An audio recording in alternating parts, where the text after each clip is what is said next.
este lugar, porque ya no tengo nada más que hacer acá.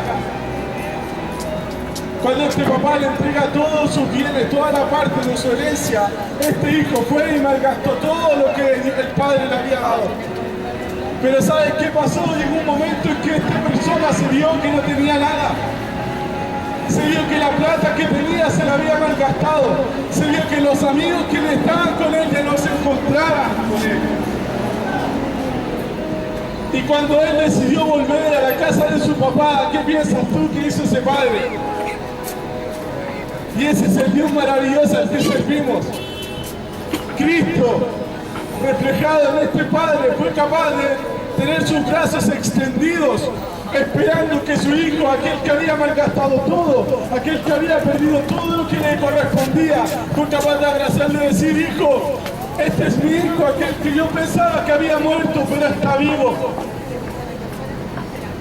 El Padre no te va a echar afuera, sino que te está esperando con los brazos abiertos.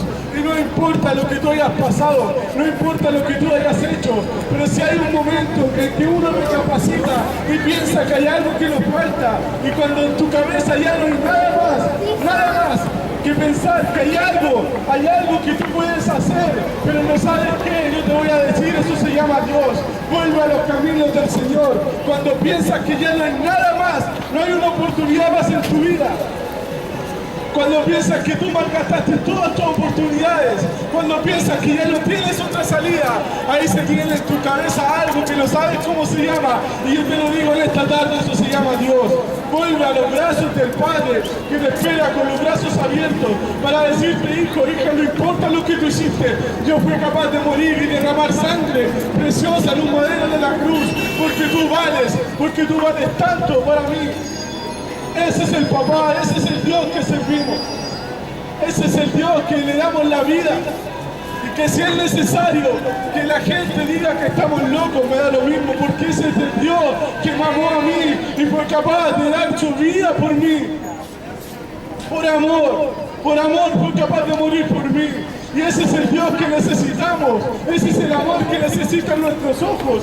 Ese es el amor que necesita nuestro corazón. El amor que necesitamos el día de hoy, este año 2016, es el amor que tiene Dios, que te puede entregar a ti, para que tú lo tengas con tu familia, con tus amigos, con las personas que ves y que padecen en este tiempo. Ese es el amor que necesitamos. Ese es el amor que necesita la gente. Ese es el amor que tú necesitas, que se está buscando por tiempo y que nunca lo vas a encontrar. Y solamente lo vas a encontrar en los brazos de ¿quién? De Cristo. Solo lo vas a encontrar en los brazos de Dios, en los brazos de esta persona que fue capaz de morir en un madero de la cruz por ti. Que